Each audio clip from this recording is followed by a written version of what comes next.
So the next thing we're going to start talking about is we're going to work on a circle, okay? And the reason why we want to work on a circle versus lunging is that we want to teach our horses the principle of owning a skill of a circle. So having an arc and bend in their rib cage toward the inside of the circle and being able to do however many laps that we desire. At first we'll ask for 1, but keeping the lead line slack on the ground eventually, and maintaining gait, maintaining direction, looking where they're going, and acting like a partner. So that means staying connected to me. So the first thing of the circle is that we have to make sure that everything that we worked on yesterday is still good. So I'm going to do my hind quarter yields and forehand yields with rhythmic pressure and just make sure that this horse still remembers what I asked him yesterday. Okay. So the first thing I'm going to do is I'm going to back him up out of my space. Okay, I'm going to use rhythmic pressure to ask him to back up. Okay, good. Finger, wrist, elbow. Good.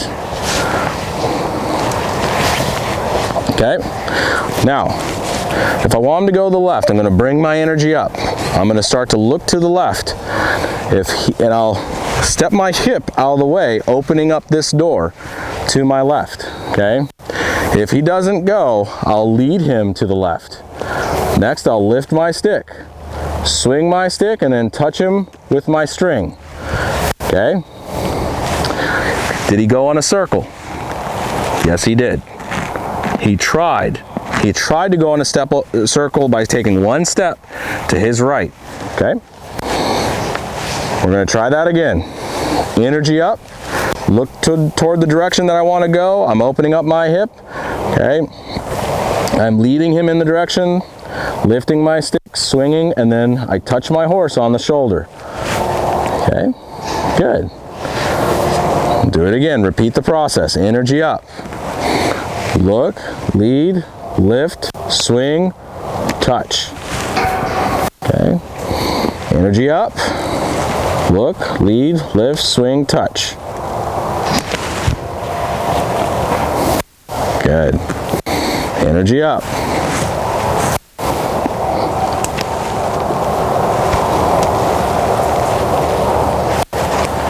Good. Now what I'm going to do is I'm going to step my left foot behind my right foot. My right foot is in the center of the circle. I'm stepping my left foot behind my right. Left foot behind my right. And what I'm doing is I'm not allowing him to think about going to the outside of the circle. I want him to think about the inside of the circle. And as soon as he starts to think about the inside of the circle, I'll ask his hind quarter to disengage or step underneath, okay, just like we worked on in the beginning, and turn and face and relax toward the inside of the circle. Okay, so what most people do is they drive their horse on a circle and keep chasing them away, away, away. Okay, that causes horses to not really want to be on a circle. All right, I want my horses to think about a circle and start to arc and bend. So if we took the lead line off, they could do a circle with no lead line, walk, trot, canter, because they're thinking about the inside of the circle. Okay, so I'm going to play a little approach and retreat with my stick, just so my horse knows that this doesn't mean go. Okay, good. Now I'll back my horse up, I'll put my lead line on the ground, wiggle my finger, wrist, elbow, good, back to my finger, wrist, elbow, good. Okay, as soon as he steps outside of my personal space, I'll just wait. Okay, we're going to send him on a left circle again. Energy up. Okay, I've opened up my hips. Now I'm going to lead my horse into the direction that I want to go. Lift my stick, swing, touch my horse on the shoulder. Okay, do it again. Energy up. Lead, lift, swing, touch. Okay. If he starts to step into me, I'm going to drive his nose further out to the circle. Again, that's why we did driving rhythmic pressure first. Okay, I'm going to use my rhythmic pressure to ask him to drive to the outside of the circle. Good. Stepping my left foot behind my right foot. Okay, I'm going to ask him to keep going. I didn't ask him to stop yet. Now, if your horse stops, you can allow it. You can allow it. But I also want him to realize that I'll determine when we stop. Good. Now he's starting to look toward the inside of the circle. So now I can look at his hind quarter, lift my lead rope up, drive his hind quarter away from me, and back him up a step. Back him up a step. There you go.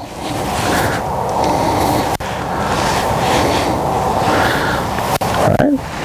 I'm going to reel him in, hand over hand. I'm going to smile and ask this horse to come to the inside of the circle. I'm just going to thank him for trying.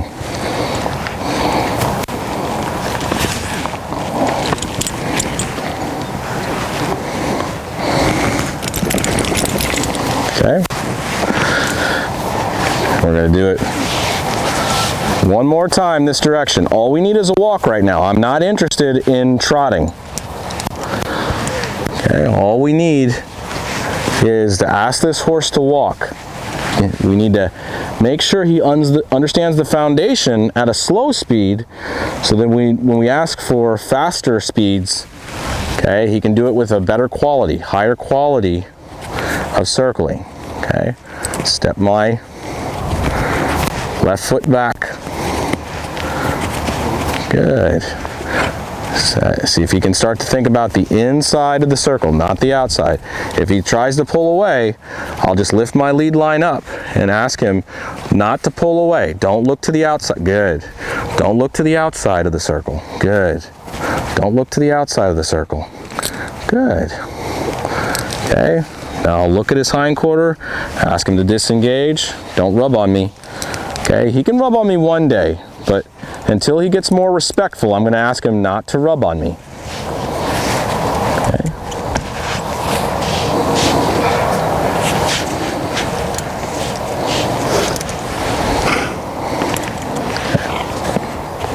Good. Let him sit there and think. Okay. Again, this is where a horse starts to really understand principles and concepts. This is where you can inspire a horse to do what you're asking. Or if you don't ever let your horse rest, you can become a dictator and your horse learns how to hate you or not want to be with you as much. Okay? So I don't ever want my horses to become robots. Okay, I'm going to bring my energy up. I'm going to lead, lift, swing, touch him. Good. Step my foot back, lift my lead rope. I don't want him looking to the outside. I want him to think about the inside of the circle.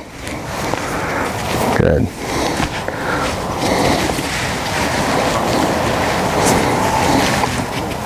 There he goes.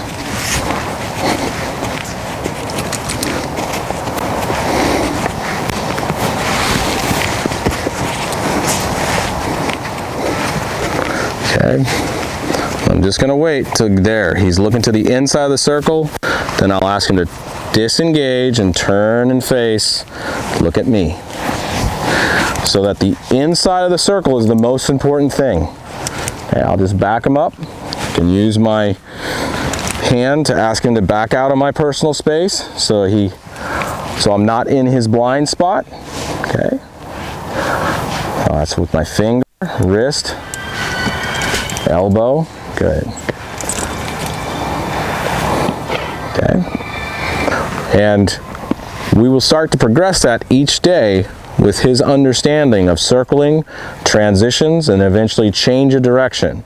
But you don't need to walk, trot, canter on the first day.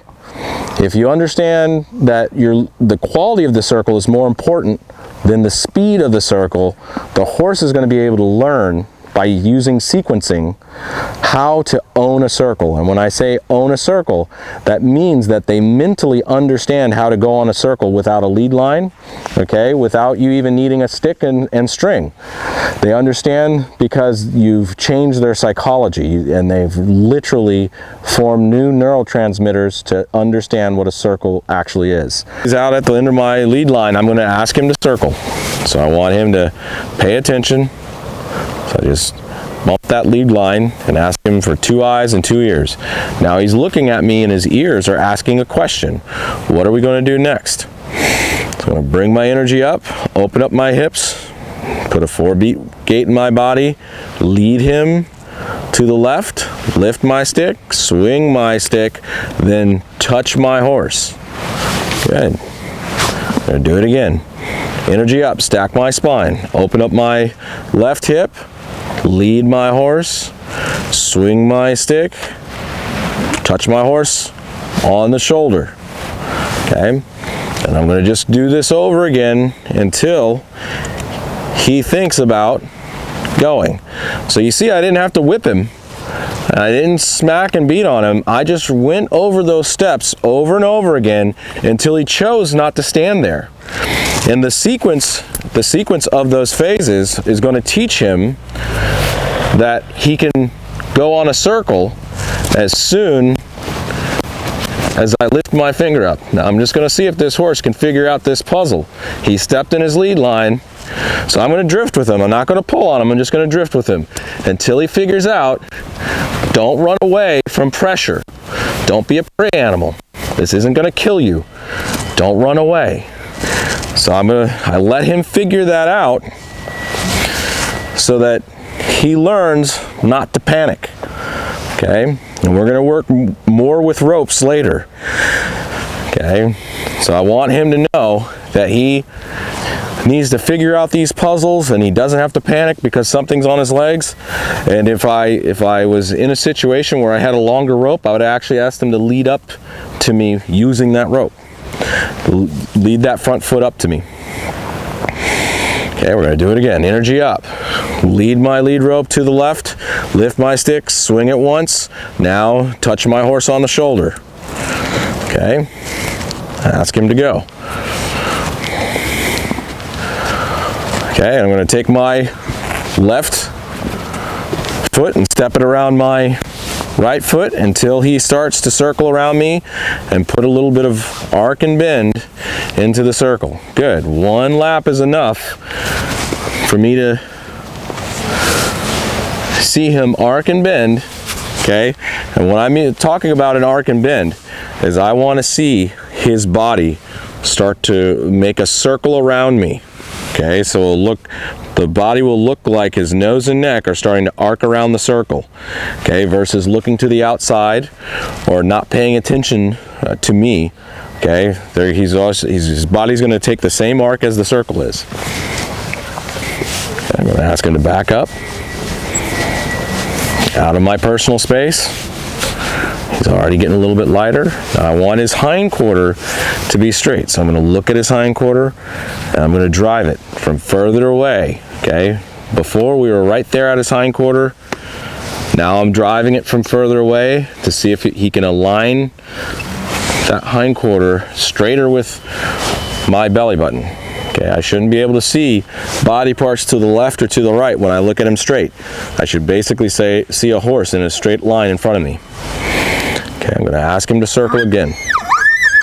I'm going to lift my energy up, point in the direction of travel, then lift my stick, swing my stick, and touch my horse right in front of my belly button or on his shoulder. Energy up, lead, lift my stick, touch my horse on the shoulder. Okay, and I'll just repeat this process until he decides to walk out on a circle.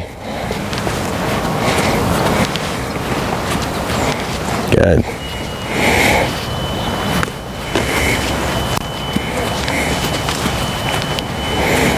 Okay, every time he stops, I'm going to lift my stick up and drive him forward until he starts to put effort into the circle. Once he puts effort in the circle, I'll leave him alone. Good. He's starting to think about arcing and bending and moving forward. Okay, I'm going to ask him again. Go on the circle. Good. Right here, he's starting to arc and bend around me. Good. Now I'll disengage him and ask him to stop. The reason why we're doing this is I want to end on the slightest try toward my idea. I want to stop him while he's thinking about my idea. Okay, so I'm not worried about doing 20 circles. I'm more concerned about the quality of the circle, because once we get the quality of the circle, everything else in Western riding Western horsemanship is going to be a lot easier, because our horses are thinking about our idea versus us forcing them to do our idea or micromanaging them. Okay, so now what we're teaching our horse is to be a partner by sharing an idea together. Change direction. Energy up. Ask him to go.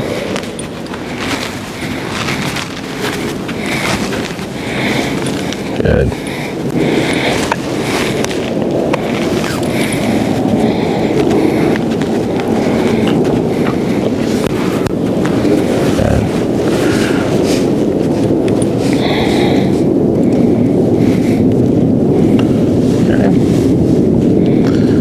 Now I'm going to ask him, see if we can trot a circle, lead, lift, swing, touch. Good. See, I don't want my horses afraid of my phases. He's not afraid. He understands that when I give him a phase 4, that means he missed something. He doesn't need to be afraid of my stick and string. He's starting to understand that he needs to respond. Good. He's starting to stretch his top line and do a circle. It's exactly what I want. Okay. In time, he'll have a little bit more bend to him as well.